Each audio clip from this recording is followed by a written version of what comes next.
Hello and नमस्ते सबैजनालाई। आज चाहिँ घुमघामको क्रममा शरणकोट धामको यो मन्दिरमा घुमघाम गर्न आइएको छ। धेरै समयपछि शरणकोट आइयो। यहाँ चाहिँ यस्तो छ, मजाले रेस्टुरेन्टहरू बनाएको रहेछ। अहिले चाहिँ रेस्टुरेन्टहरू पनि व्यवस्थित छ, धेरै राम्रो बनाएको हुन्छ पहिलाभन्दा।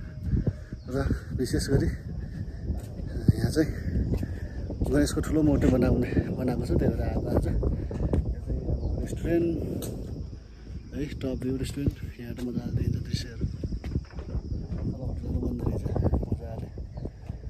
यस्तो छ, यो चाहिँ शरणकोटको डिलबाट देखिएको दृश्य, पोखरा भ्याली है। यहाँ ठुलो होटल बन्द रहेछ यहाँ छेउमा। आज मौसम चाहिँ यस्तै हो कि सबै पल्युसनको कारणले गर्दाखेरि राम्रोसँग क्लियर देखेको छैन, पुरै तुवालो लाए जस्तो अवस्थामा छ अहिले चाहिँ।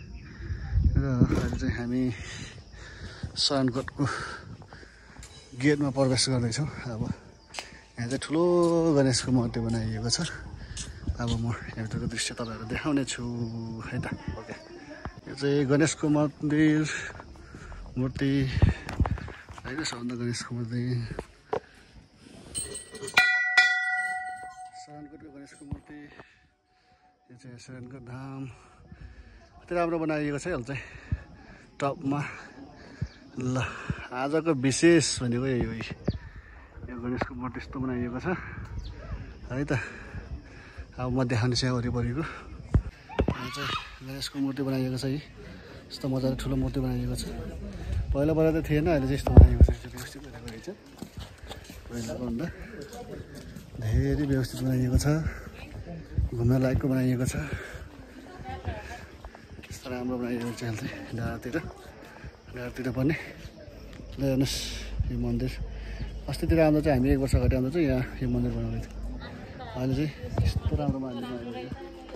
आनन्दमय गणेश भगवानको 5वटा टाउको भएको मूर्ति बनाइएको छ। यहाँ 5वटा टाउको राख्नुको खै यसको चाहिँ ठ्याक्कै विस्तृत जानकारी भइएन, थाहा भएन। साइडमा तल्लोपट्टि एउटा मुसा पनि राख्नु भएको रहेछ। अझै राम्रोसँग देखाउने छ है हजुरहरूलाई। यो शरणकोटमा भएको बनाइएको मूर्ति, गणेशको मूर्ति, ठुलो मूर्ति, 5वटा टाउको है। तल्लोपट्टि यहाँ मुसा पनि छ, अझै उहाँको गन मुसा। अनि यहाँ यस्तो छ, एकदम राम्रो बनाइएको रहेछ पहिलाको भन्दा। ठुलो मूर्ति बनाइएको यस्तो छ। अहिले नवनिर्मित भवन मन्दिर, यस्तो ठुलो मन्दिर दामी बनाइएको छ यो चाहिँ। अनि यहाँभित्र चाहिँ ठुलो घन्टीहरू बनाइएको छ, यस्तो छ। हामी एक फर्कना घुम्छौँ अब यहाँभित्र। यहाँ धाराहरू बनाइएको रहेछ, 108वटा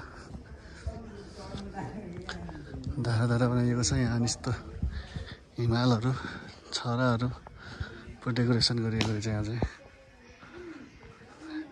यस्तो मजाको बनाइएको छ। यहाँ चाहिँ पहाडको बनाइएको छ। यहाँ हेर्नु त कति राम्रो बनाएको। यो चाहिँ पहाडहरू बनाएको, मुस्ताङको जस्तो पहाडहरू कति बनाएको छ यस्तो रहेछ। 108 लिङ्ग, शिवलिङ्ग।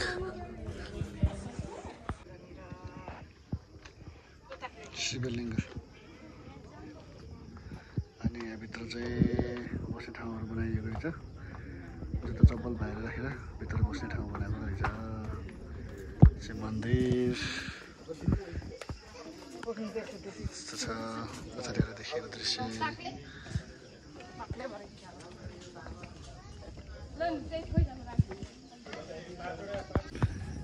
यो चाहिँ ब्याक साइडको बाटो। यो चाहिँ विशाल मूर्ति बनाइएको छ। यहाँ हाम्रो गणेश भगवानको ठुलो मूर्ति छ। यहाँ चाहिँ तल्लोपट्टि चाहिँ मन्दिर, तल्लोपट्टिमा चाहिँ मन्दिर, यो चाहिँ मिठा मूर्ति बनाइएको छ ठुलो मुसा पनि बनाइएको छ यहाँ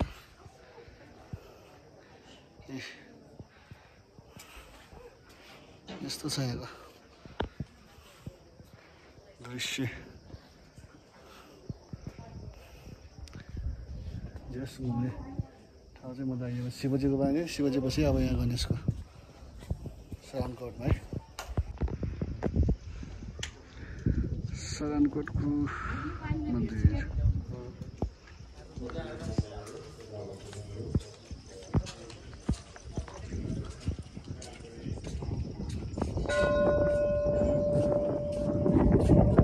गणेश मन्दिरको घुमघाम पनि समाप्त भयो अब सरानकोटको टावरमा चाहिँ चढेन है पहिला नै चढेको भयो र अब सरानकोटको यो गणेश मन्दिरको मूर्तिको अवलोकन गर्न अब तपाईँहरूको पालो रहेको छ है त ओके ल सबैलाई बाई बाई पोखरा सहर है यहाँबाट ल भन्दै आजको मेरो यो सानो भ्लग चाहिँ यो अन्त गर्न चाहन्छु जय चन्द्र शिवराय।